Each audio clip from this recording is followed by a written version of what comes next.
वक्त हम वापस जूलर पर आए हैं, जहाँ पे हम जनाब चौधरी जबरान हारून के पास आए हैं, जहाँ पे 14 अगस्त का केक का काट गया है और बहुत ज़बरदस्त जनाब आज़ादी पर जश्न मनाया गया है। और हम इस पे जनाब नारा लगाएंगे, तेरी जान मेरी जान पाकिस्तान पाकिस्तान। जी, तो इस वक्त हमारे साथ जबरान साहब हैं जी, उनसे पूछते हैं कि जनाब 14 अगस्त के हवाले से आपके क्या जज्बात हैं। जी बिस्मिल्लाहिर्रहमानिर्रहीम। अस्सलाम वालेकुम तमाम पाकिस्तानियों, मैं आपको ज़ाहिर 14 अगस्त के हवाले से यौम आज़ादी मुबारक कहता हूँ। ये ज़ाहिर 14 अगस्त हमारा पाकिस्तान, प्यारा मुल्क पाकिस्तान आज़ाद हुआ, तो हमारे लिए बड़ा खुशी का दिन है। और ज़ाहिर यौम आज़ादी हर पाकिस्तानी को मनानी चाहिए।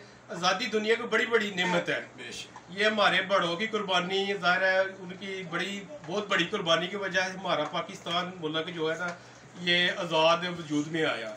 तो इस दिन को हमें सेलिब्रेट करना चाहिए, बच्चों को भी बताना चाहिए। तो ये हमारा आज़ादी का दिन है, उन्हें भी पता चले, वो भी इन्हें सेलिब्रेट करें। और हर पाकिस्तानी को इसे सेलिब्रेट करना चाहिए और 14 अगस्त को मनाना चाहिए।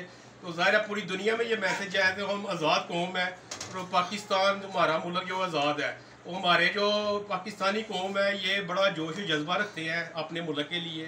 तो पाकिस्तान जिंदाबाद। जी, यूजी न्यूज़ जावा जी।